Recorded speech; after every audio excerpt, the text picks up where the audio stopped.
Prévenir les conflits communautaires au moyen de mécanismes d'alerte précoce et de veille, c'est l'approche privilégiée par l'association Graines de Paix. Et pour trouver ces mécanismes, cette association a organisé un atelier à Kamti pour des échanges d'idées et de points de vue. De la rencontre, nous aurons des nouvelles dès le début de ce journal. Quel est le résultat pour l'OCADES dans la mise en œuvre de son projet d'amélioration de la résilience des ménages à Titabe dans le Yaga? L'organisation catholique pour le développement et la solidarité a convié les bénéficiaires pour un atelier bilan de ce projet qui s'achève. Les échos de la rencontre dans cette édition. Mesdames, Messieurs, bonsoir et bienvenue aux 19h de la RTB. La veille et l'alerte précoce comme moyen de prévenir les conflits, la question a fait l'objet d'un atelier à Kamti, dans le sud-ouest du Burkina. C'est donc un atelier de consultation sur les mécanismes communautaires d'alerte précoce organisé par l'association Graines de Paix. L'objectif étant d'identifier les indicateurs de risque en vue d'apporter une réponse préventive au cas échéant. Issa Kazabré et Lambert Soma. La commune de Kamti dans la province du Poni, comme bien d'autres localités dans la région du Sud-Ouest, connaît des conflits de tout genre.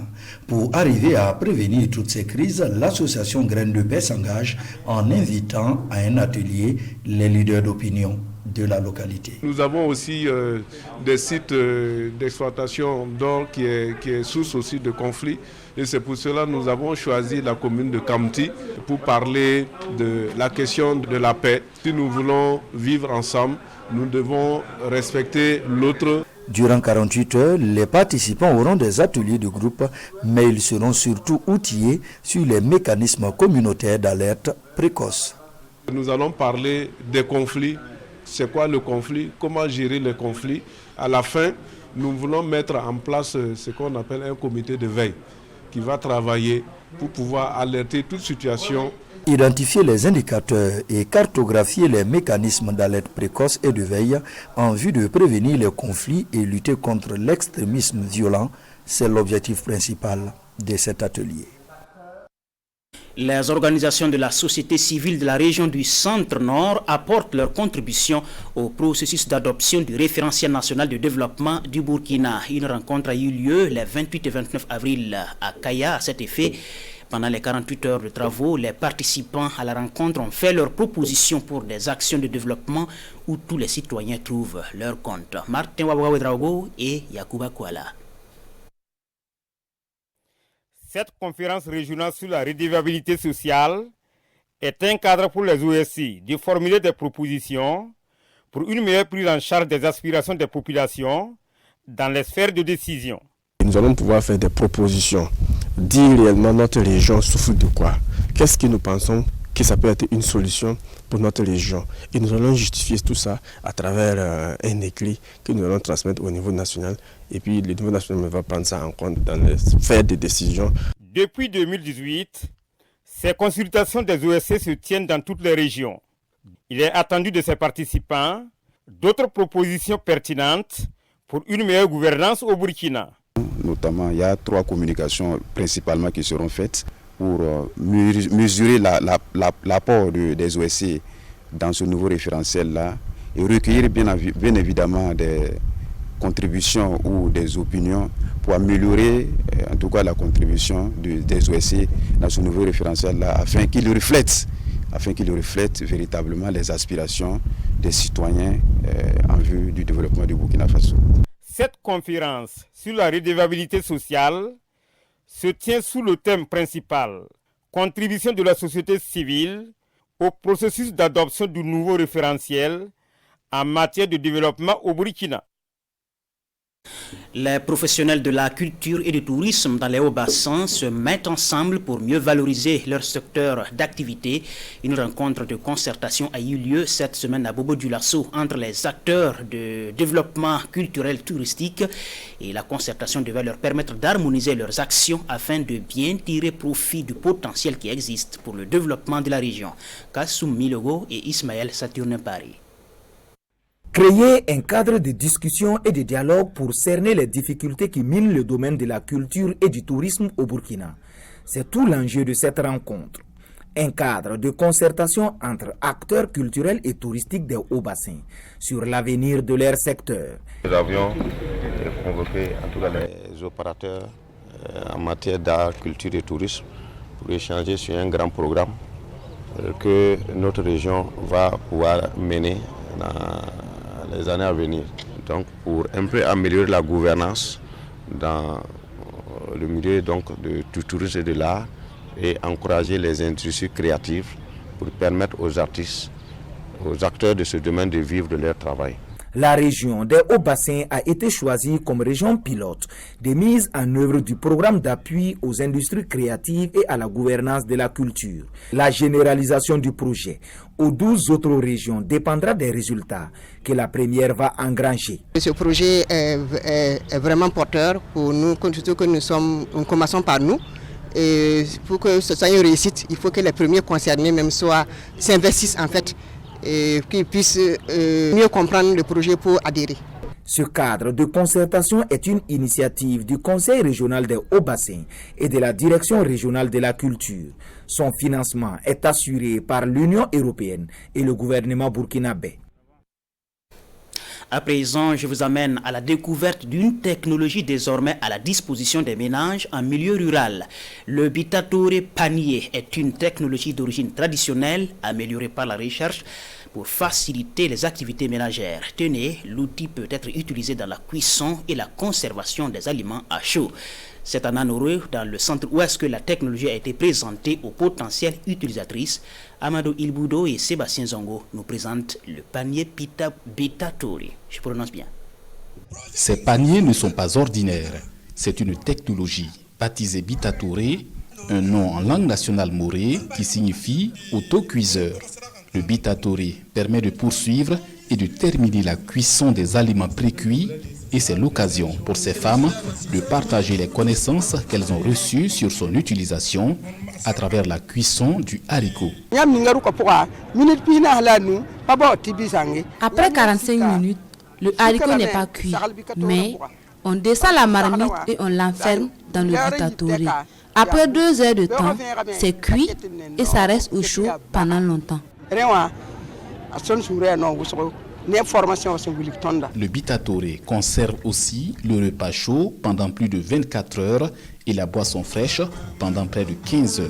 C'est une technologie issue des connaissances traditionnelles et innovée par l'Institut de recherche en sciences appliquées et technologies. D'abord, aider la femme à cuire aisément les aliments et d'autre part, c'est insidieux, c'est très important, c'est de maintenir l'aliment en un bon état. Sur le marché, le Bitatore panier coûte 15 000 francs CFA l'unité et les femmes de Nanoro demandent à apprendre la technique de fabrication. Nous verrons donc avec les collègues de l'ISAT comment faire le transfert de technologie à ces femmes-là et de voir qui veut en faire un business, c'est-à-dire l'entrepreneuriat. On pourrait donc former des femmes dans ce sens-là. La ministre déléguée a offert une dizaine de Bitatore paniers aux associations féminines de la commune de Nanoro pour expérimentation. Et dans le Sahel, l'Organisation catholique pour le développement et la solidarité clôture un projet d'amélioration du niveau de résilience des ménages et des femmes vulnérables en matière de sécurité alimentaire. L'OCADES a tenu un atelier à Dori pour dresser le bilan de son projet avec la présence des représentants des populations bénéficiaires venus de la commune de Titabe. Ibrahim Kagone et Lazare Sano. Reportage. Après 3 années de mise en œuvre, l'heure est au bilan du projet d'amélioration du niveau de résilience de 280 ménages et environ 1000 femmes vulnérables en matière de sécurité alimentaire dans la commune de Titabe, province de Yaga. Le bilan est satisfaisant, eu égard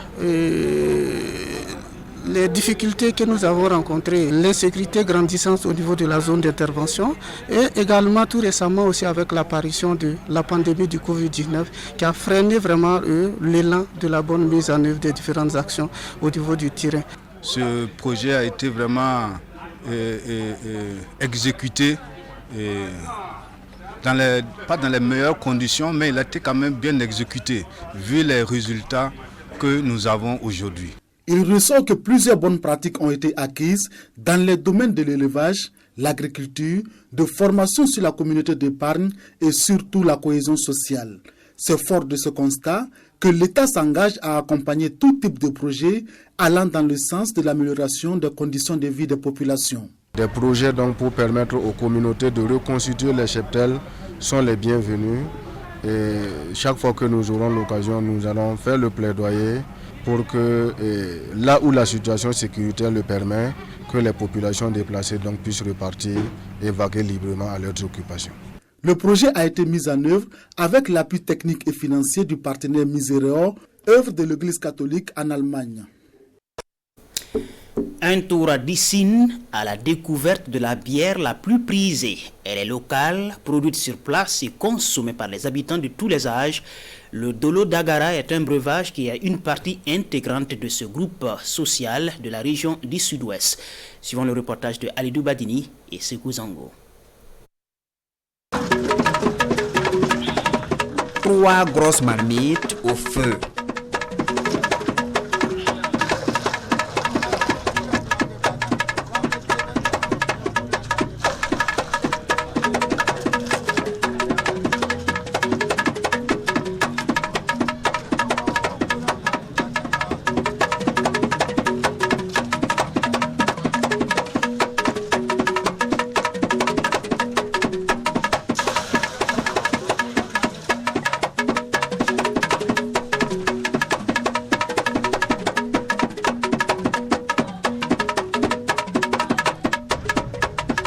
Nous sommes au secteur 4 de Dissine. Bienvenue à l'usine de production de la bière locale. Une boisson encore appelée Dolo pour certains et Tchapalo pour d'autres. Un breuvage qui s'obtient après 72 heures de préparation. Si c'est aujourd'hui que je dois commencer à préparer Tchapalo, vers les 14 heures, j'ai écrasé mes venir déposer. C'est quand je leur dis des bambous, on me dit quoi, bois des gomos là. Je pile ça, je mets dans mon pot, je mets l'eau et fais des Tchapalo, puis j'ai remis ça. Vers les 13 heures, je mets dans ma mettre. Trop tard, à ce moment que tu as fini de tremper, dans 3 heures du temps, 4 heures du temps, tu mets ça au feu. 4 heures du temps, tu enlèves, tu déposes. Demain matin, ou bien demain vers les 1h, 2h, si tu vois, ça devient comme ça un peu. Au bout du 3e jour, tout est fin prêt. Le Dolo d'Agara coule à flot et il est consommé aux abords de toutes les artères de la commune jusqu'à la tombée de la nuit par ses amateurs. Les amateurs qui trouvent d'ailleurs au Tchapalo une boisson naturelle et aussi un pan de leur identité. Le Dolo, c'est le mil. Le mil, c'est le taux, c'est la bouillie. Santé! Voilà, c'est la vie comme ça. Restons toujours en famille. La vie, là, ça ne dépasse pas ça. Tant qu'on vit, il y a de l'espoir. Ici, là, c'est nos femmes, là. Ils prennent mille, là, ils mettent dans l'eau devant nous. Hein. Et il finit, et puis il écrase devant nous. Hein. Et puis il prépare devant nous. Hein. Et puis, voilà, aujourd'hui, nous, on a le courage de boire ça. C'est essayer de valoriser nos cultures, essayer de booster notre économie. La production et la vente du Dolo, une activité dont le succès ne se dément pas. Ici à Dissine, les cabarets se comptent à l'appel. Une situation rentable de la vie des détentrices de cabaret. Ce qu'on gagne, ça ne dépasse pas, mais on se débrouille dans ça. Ça aide beaucoup en tout cas, je ne mens pas. Et tous les femmes qui préparent Tchapalo là, s'ils gagnent et puis ça aide toutes les familles à manger pisolo, médicaments. Le Dolo d'Agara, une spécialité locale dont la réputation va bien loin. C'est une boisson prisée dans la consommation quotidienne ordinaire, mais qui occupe une grande place également dans tous les événements de la vie ici, heureux comme malheureux. Voilà, sans connaître la teneur en alcool, on vous souhaite tout de même de la modération à vous, amateurs. Et c'est la fin de cette édition de 19h, la dernière de la semaine. Toute l'équipe de réalisation se joint à moi pour vous souhaiter un excellent week-end.